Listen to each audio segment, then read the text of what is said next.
লালমনিরহাটে তিস্তার পানি বিপদসীমার 7 সেন্টিমিটার ওপর দিয়ে বইছে, ফলে নিম্নাঞ্চলে দেখা দিয়েছে বন্যা। পানি বৃদ্ধির আরও তথ্য জানাতে এই মুহূর্তে রাজশাহী থেকে যোগ দিচ্ছেন আমাদের সহকর্মী মুস্তাফিজুর রহমান। মুস্তাফিজ, রাজশাহীতে পানি বৃদ্ধির কারণে ভোগান্তি নিয়ে জানাবেন, এই মুহূর্তে আবহাওয়া পরিস্থিতি কেমন? বান্ডেল থাকলে প্রতি সেনমানিতে টাকা বাঁচবে। বিকাশ সেনমানি বান্ডেল কিনে জিতুন প্রতি লেনদেনে।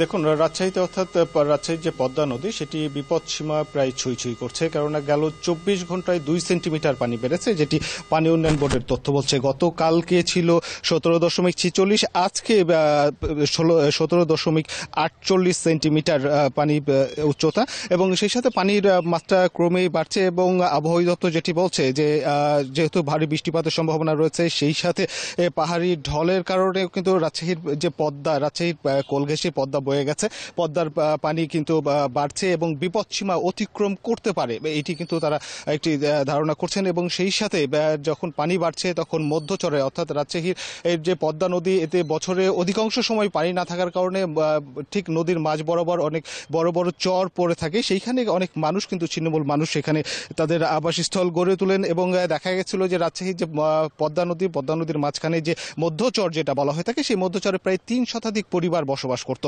ঠিক পানি বেড়ে যাওয়ার কারণে চরগুলো এখন ডুবে গেছে, এই মানুষগুলো কিন্তু শহরমুখী হয়েছে এবং শহরের বিভিন্ন স্থানে তারা আশ্রয় নিয়েছেন, যে যার মতো করে অবস্থান করছেন।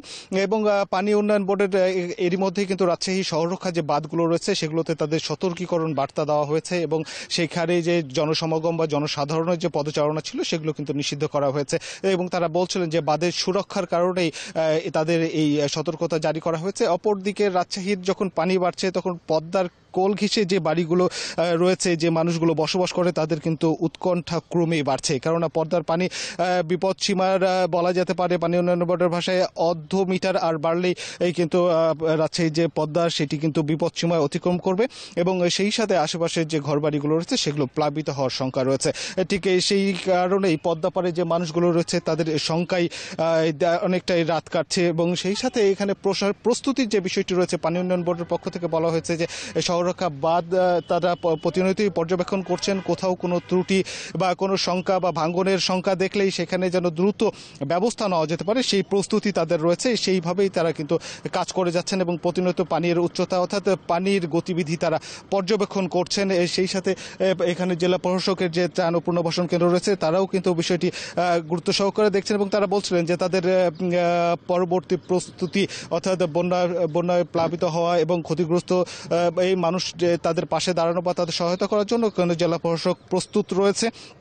এবং তারা কিন্তু পানি উন্নয়ন বোর্ডের সাথে সমন্বয় করে তারা বিষয়গুলো দেখছেন। এবং এখানে একটি বিষয় বলা যেতে পারে যে রাজশাহীতে যেহেতু পানি অধিকাংশ সময় পদ্মায় পানি না থাকার কারণে পদ্মা আর নাব্যতা কিন্তু একটি সংকট রয়েছে। নাব্যতা সংকটের কারণে পানির ধারণ ক্ষমতা সেটি কিন্তু ক্রমে পদ্মার কমে গেছে, যার ফলে এখানে ঠিক আগের এখানে যদি বলা হয় থাকে 80 দশকের দিকে যে পদ্মার পানির ধারণ ক্ষমতা ছিল, এই 2025 সালে এসে তা অর্ধেকের বেশি কিন্তু কমে গেছে। এখানে যারা নদী নিয়ে গবেষণা করেন, বিশেষ করে নদী গবেষক, তারাই কিন্তু এই ধরনের তাদের যে তথ্য সেটি বলছে যে আসলে পদ্মার ধারণ ক্ষমতা কমে যাওয়ার কারণে পদ্মায় এই বর্ষা মৌসুমে অর্থাৎ এই জুলাই, আগস্ট এবং মে এই মাসগুলো পর্যন্ত এই 3 মাস পানি থাকে, এরপরে কিন্তু পদ্মা আবার সেই মরা পদ্মায় পরিণত হয়ে থাকে, যার ফলে পদ্মায় পানি ধারণ ক্ষমতার কারণে এই কিন্তু অল্প পানিতেই এই যে আশেপাশে যে এলাকাগুলো রয়েছে সেগুলো প্লাবিত হচ্ছে এবং বন্যার সংখ্যা দেখা দিচ্ছে। সেই কারণে পানি বিশেষজ্ঞরা বারবার বলছিলেন যে পদ্মায় নাব্যতা সংকট ফিরিয়ে নিয়ে আসতে পারলে হয়তো এই যে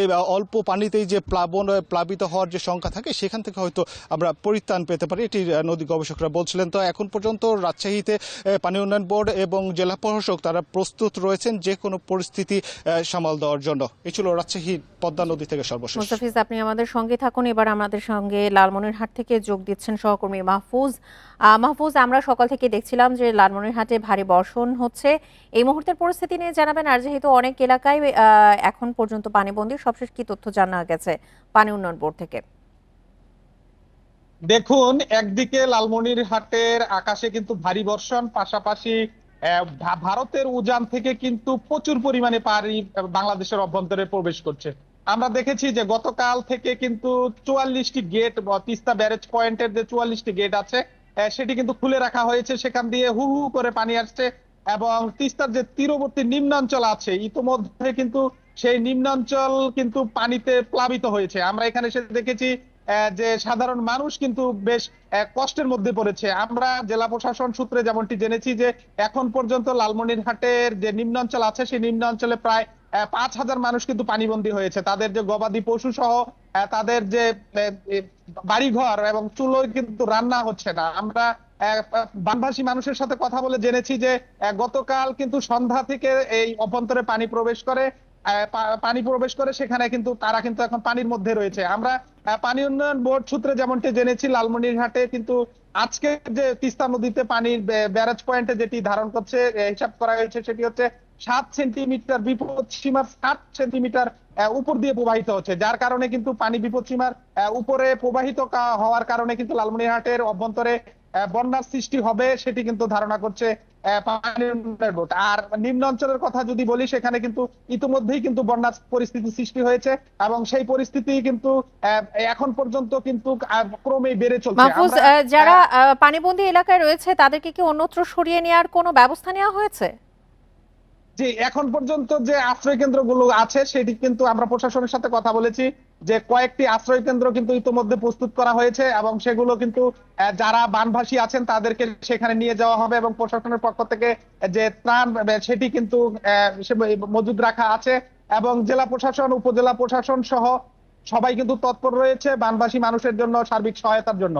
তো এই ছিল আমার কাছে লালমনিরহাট থেকে বন্যার পরিস্থিতি সর্বশেষ। লালমনিরহাট এবং রাজশাহী থেকে পানি বৃদ্ধির তথ্য নিয়ে জানাচ্ছিলেন আমাদের সহকর্মীরা।